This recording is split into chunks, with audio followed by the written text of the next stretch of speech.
Hey everyone, this is Max, your number one investing advisor. Just kidding. But today is a continuation. We are going to synthesize the knowledge we have of selling and buying puts and calls. We are going to look at cash secured puts and covered calls, and we're going to combine all of that into something we like to call the wheel strategy. And the wheel strategy is a strategy used by a couple people. It's pretty underground, but my good friend Peter and I and some others of our group have actually used this strategy. And we can personally say that it is a very good strategy um, with very little risk to help you kind of just grow an account. You don't have to start with much and you can just slowly build your account and it's awesome. It's not too risky. You won't make too much, you won't make too little, but it's just awesome. It's not very good for beginners, but I'm going to teach you guys how to do it properly. So, the wheel, that's the name. Get that in your head. Here's why it's called the wheel. This is a great graphic from the internet. So, in the past couple videos, we taught you about selling calls and selling puts.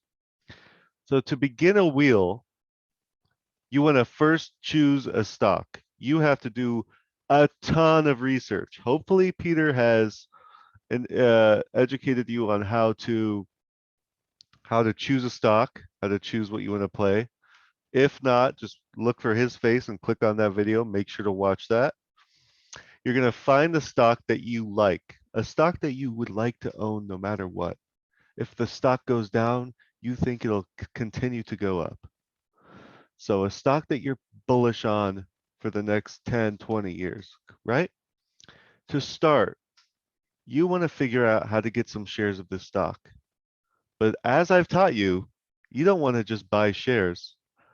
What you want to do is sell puts. You want to try and get it a bit cheaper than it is right now.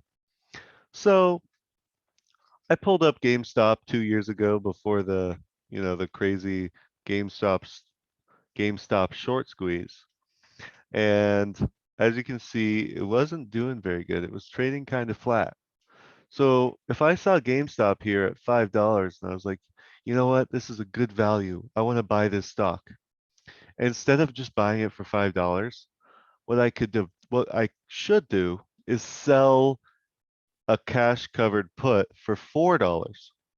So I would sell a $4 cash covered put. And when it goes below that $4 strike, I would be assigned to buy the shares at that price. So I would collect the premium and then I would buy the shares at $4 each. Subtract the premium from my cost basis. Remember to the past video. Don't forget, it is the cost of the shares minus the premium equals your new cost basis. So theoretically, if someone paid me $30 to buy their shares at $4 each, I would have a cost basis of around $3.70 per share. So once I do this, once I am assigned on these puts, as you can see right here, I sell my puts until I'm assigned. So let's say I sell the puts and the stock goes up. I won't be assigned on the puts. In fact, they will expire out of the money and I will simply keep the premium and nothing will happen.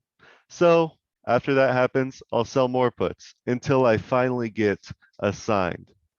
At that point, once I'm assigned, I have 100 shares of any company.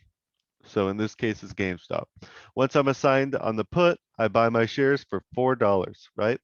So I've spent $400 because each contract, remember, pop quiz, how many shares in each contract? 100 shares in each contract. Hopefully you got that. So I buy my 100 shares, $4 each. That's going to cost me $400. So right now I have $400 of GameStop stock. However, I collected my $30 in premium, so it actually cost me about $370, but it's actually worth $400 at the moment. So I'm currently up $30 on that stock.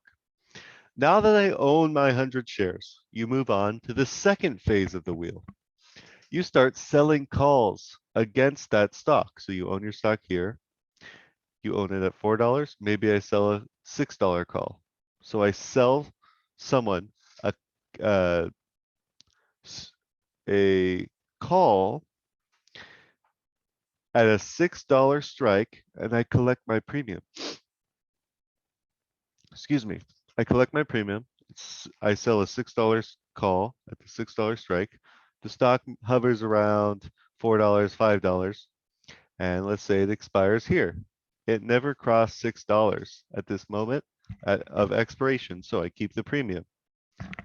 Now, if I do that again, if I sell my $6 call, it's gonna move, and let's say the expiration was, what day is that? That is September 1st. Oh no, that is September 18th of 2020.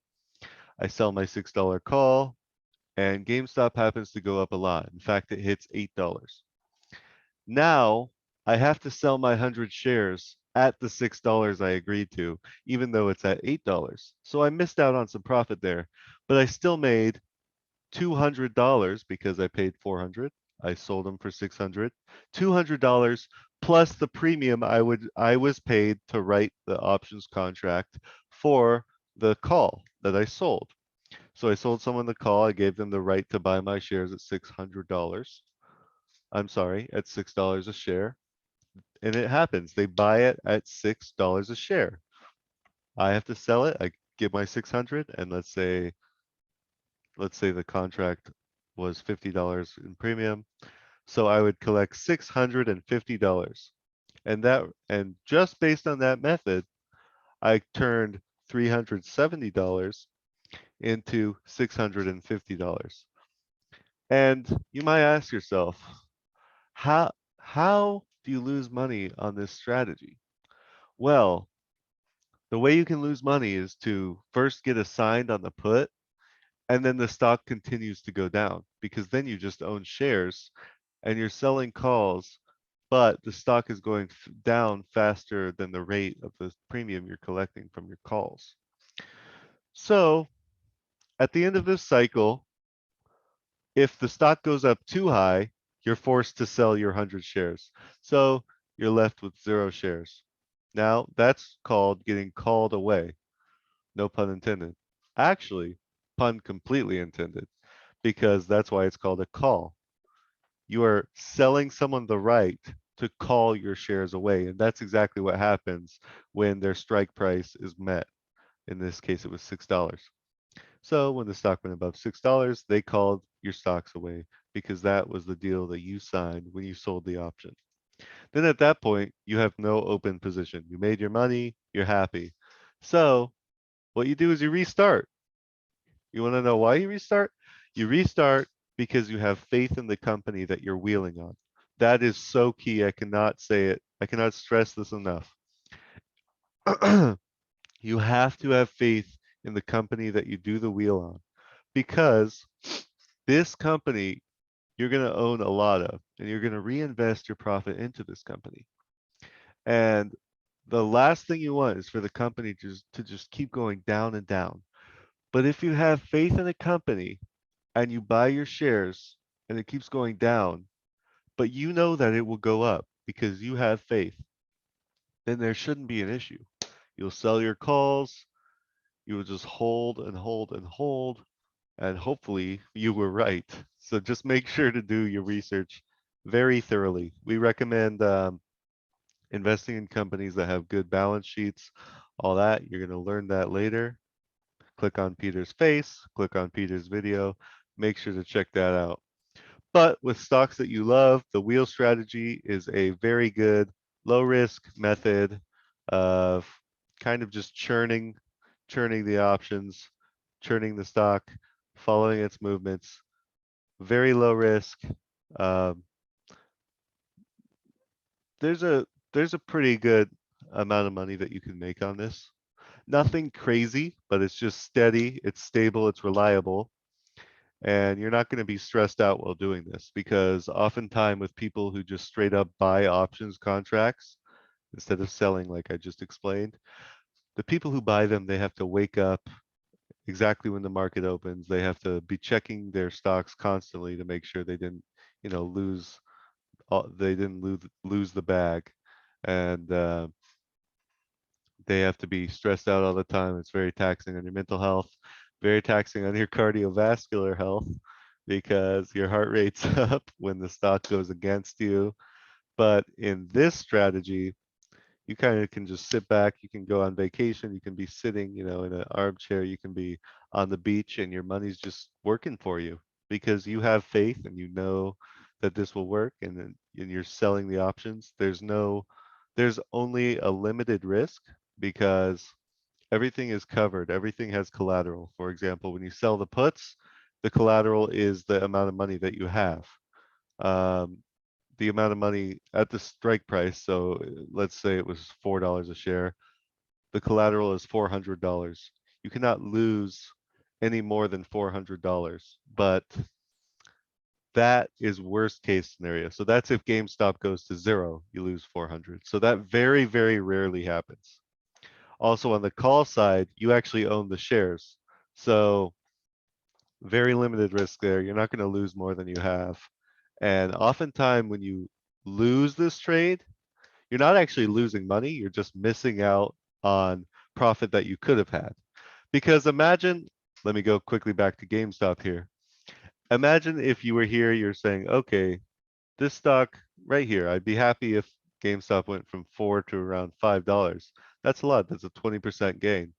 So let's say it's at $5 and I think, okay, it's not going to go up much more. So I sell a call.